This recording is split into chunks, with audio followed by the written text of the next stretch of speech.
오늘은 솔로몬이 시작한 성전 사역, 이란 제목으로 말씀을 상고합니다. 이제 앞에서 열왕기상 7장까지 성전 건축을 이제 쭉 우리가 세 차례에 걸쳐서 상고했습니다.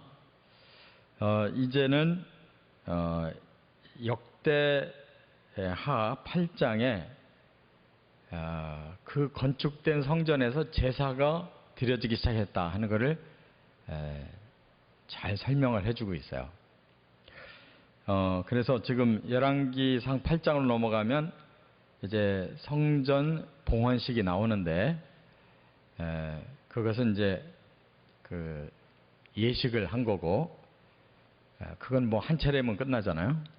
근데 성전을 지은 목적은 바로 성전의 제사가 집례되기 위해서 있는 거거든요. 그래서 오늘 이 연대기 성경에서는 이제 성전이 지어지고 성전의 그 사역이 시작됐다 하는 것을 먼저 소개하고 있어요. 그런데 이것은 참으로 장구한 역사가 흐른 결과입니다. 이 성전 제도는 출애굽기에 나오잖아요. 하나님이 모세를 시내산 꼭대기로 불러서 40주야를 그가 하나님 앞에서 계시를 받아요. 거기에 율법이라고 하는 큰 계시를 받는데, 그 율법은 둘로 나눠져 있습니다. 하나는 사람들이 지켜야 될 윤리적인 계명, 또 하나는 바로 하나님 앞에 드려지는 제사제도, 제사법, 이렇게 크게 두 가지로 나눠져 있어요. 그래서 제사가 사실은 우선돼야 되는 거예요. 먼저 하나님 앞에 죄를 씻어야 되고 하나님이 주신 축복을 받아야 되는 거예요. 이게 가장 근본적인 문제고, 그 다음에 이제 하나님이 주신 그 계명을 지켜나감으로써 거룩한 성도로 살게 되는 것이죠. 그래서 제사가 너무 중요한데, 이게 시대가 흐르면서 이 제사가 엉망이 된 거예요. 이게 제대로 안 된 겁니다. 그랬다가 이제 다윗 시대에 와서 다윗이 그런 걸 다 정비했어요. 이런 조직을 다 정비했고, 그리고 성전 지을 준비까지 다 해놓고 이제 솔로몬이 짓고 나니까 드디어 모세에게 주신 그 계시와 또 다윗에게 주신 그 계시가 종합이 됐어요, 여기서. 그래서 성전에서 제사 제도가 여기에서 확립된 거예요. 그렇기 때문에 그야말로 이제 하나님이 꿈꾸시던 하나님의 나라가 이제야말로 된 거죠. 그래서 솔로몬만 잘했으면, 끝까지 잘했으면 하나님이 원하시는 네 왕위와 이 나라를 내가 영원하게 세워줄 거다. 그랬으니까 절정에 이제 달한 건데, 솔로몬이 변질돼가지고 문제가 된 거예요. 그러나 지금 여기까지는 이렇게 건축 완공하고 이제 정식 제사가 제대로 집례됐다. 얼마나 기쁘겠어요. 우리도 하나님의 교회가 제대로 기능을 잘 할 수 있도록 잘 지어지고 예배와 모든 교회 사역들이 제대로 활성화되면 이것이 천국과 같은 것이거든요. 영혼이 구원받고 제자 훈련이 되고 사람들마다 사랑의 교제를 나누고 선한 영향력을 펼치고 해야 될 일이 얼마나 많은지 몰라요. 우리가 그런 꿈을 여기서 보게 돼요.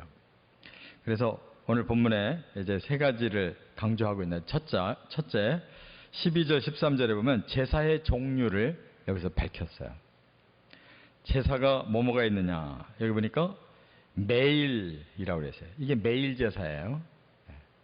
이것은 아침 저녁으로 이렇게 하나님 앞에 제사를 드리는데, 제사는 곧 예배입니다. 결국 뭐가 다르냐, 구약시대에는 하나님 앞에 이런 제물을 가지고 예배를 드린 거예요. 그것이 다른 거예요.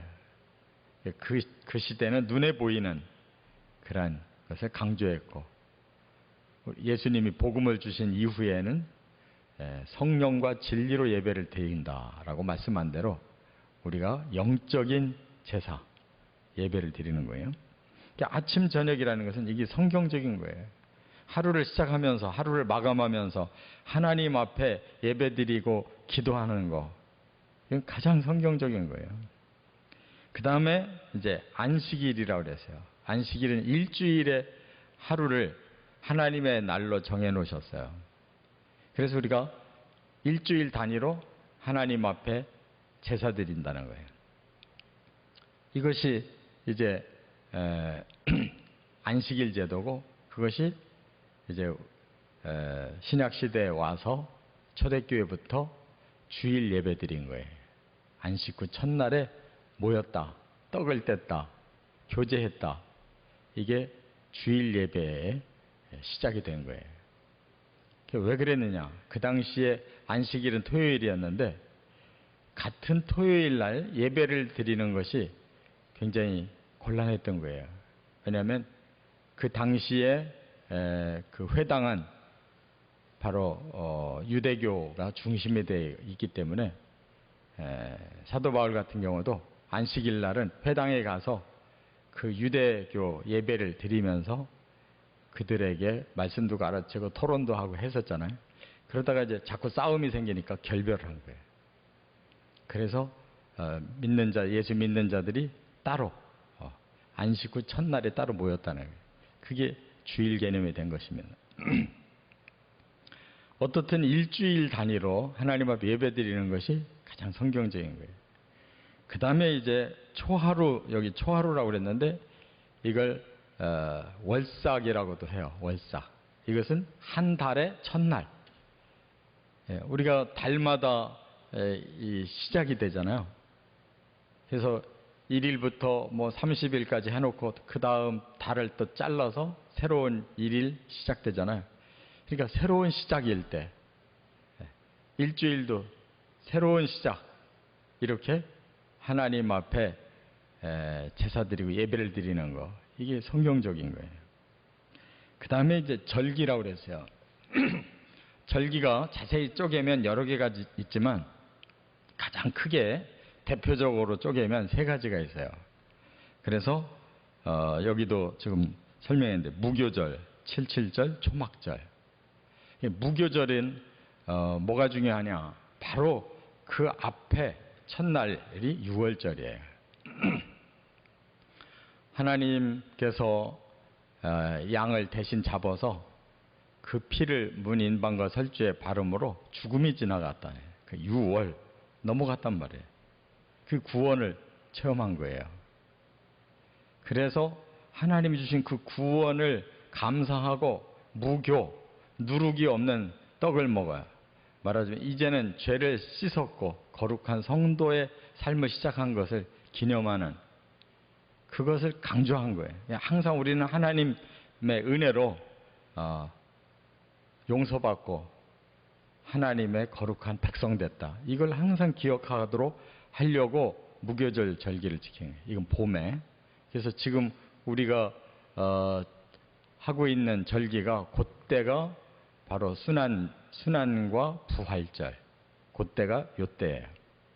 그 다음에 칠칠절이라고 그랬는데 이걸 다른 말로는 오순절이라고 그래요.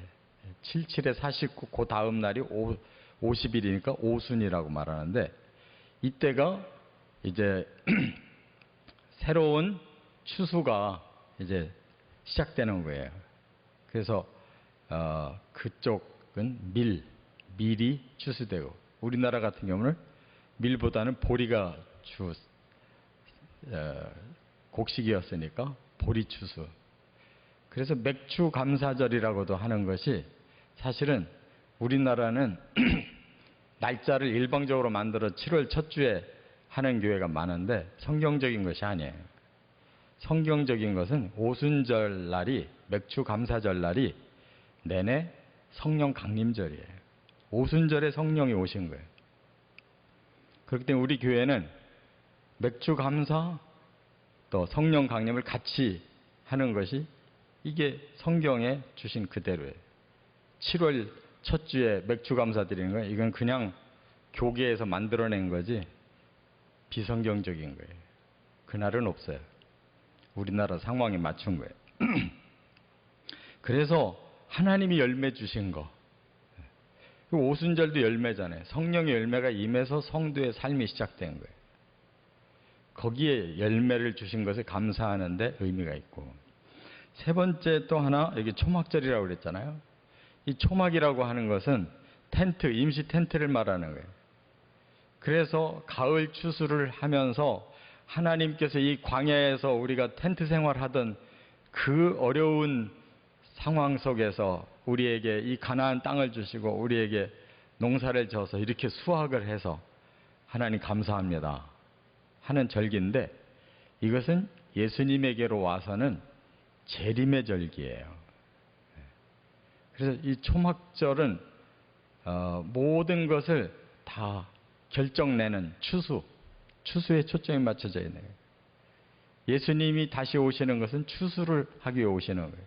알곡은 모아서 곡간에 드리고 쭉정이는 불태우기 위해서. 그래서 구원과 심판이 결정되는 것이 예수님 재림에 달려있는 거예요. 우리는 초막절을 지킬 때 그냥 하나님께서 열매 주신 것에 대한 감사만 드리는 게 아니고 바로 주님이 오셔서 추수하실 것을 우리가 대비하는 이러한 예배를 드려야 되는 거예요.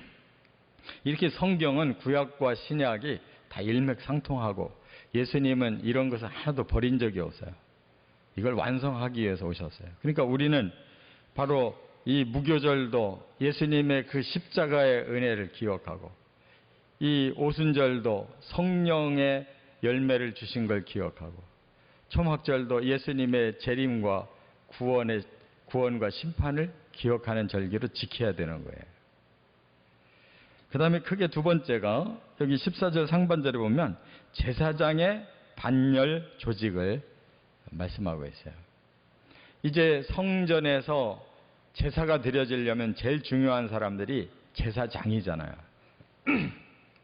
제사를 집례하는 사람들. 여기에 보니까 반열이라는 말이 나와요. 14절 상반절에. 반열이라는 말이 반차라는 말과 같은데, 그 전에 개역 성경은 반차라는 말을 많이 썼어요. 근데 다 똑같아요. 반열이나 반차나. 근데 지금 현재 개역 개정에는 반열이라는 말로 다 바꿨고, 히브리서만 몇 번 반차라는 단어가 나와요. 이건 조직을 말하는 거예요. 24반열로 나누었어요, 제사장을. 그래서 1년 내내 돌아가면서 하나님 앞에 제사를 집례하는데, 제사가 이렇게 많잖아요. 하루에도 2번씩은 꼭 떼고. 이거는 정기적인 제사고, 그 이외에 무수히 많은 제사가 있어요. 그래서 화목제 같은 경우에는 사람들이 원하면 언제든지 제사 드릴 수 있는 거예요. 그냥 재물을 가지고 내가 하나님 앞에 감사한 일이 있어 제사 드리고 싶습니다 그러면 화목제는 언제든지 드려야 되는 거예요. 그렇기 때문에 제사장들이 계속 나올 수가 없어서 돌아가면서 나오는 건데, 이 역대상 24장에 보면 24반열을 잘 구분을 해서 만들어 놨잖아요. 그대로 나오는 거예요. 신약시대 세례 요한의 아버지 사가랴가 자기 반열의 순서대로 성전에 와서 집례를 하다가 성전 안에 들어가 있는 상태에서 하나님께 계시가 임한 거예요. 그가 믿지 못하니까 벙어리가 돼버렸잖아요. 이와 같이 1년을 24반열이 나누어서 계속 하나님 앞에 제사를 드렸다는 거예요. 그러니까 이 제사를 집례하는 영적 지도자가 바로 하나님과 사람 사이를 연결하는 중보자의 역할을 한 거예요. 그걸 완성시키신 분이 예수님이에요. 그래서 예수님이 대제사장이 되셔서 하늘의 성소에 자신의 몸을 제물로 바쳐서 당신이 대제사장으로서 중보 역할을 해서, 그래서 이거 하나님과 이 세상 사람들의 이 관계가 풀렸다 그 말이에요. 그게 십자가라는 거예요. 세 번째 14절 하반절부터 16절에 보면 레위인의 직무 조직을 말씀하고 있어요. 이 레위인들은 뭘 하느냐? 똑같이 헌신한 사람들이에요. 제사장과 똑같이. 그들은 더 여러 가지 일을 한 거예요. 여기 보면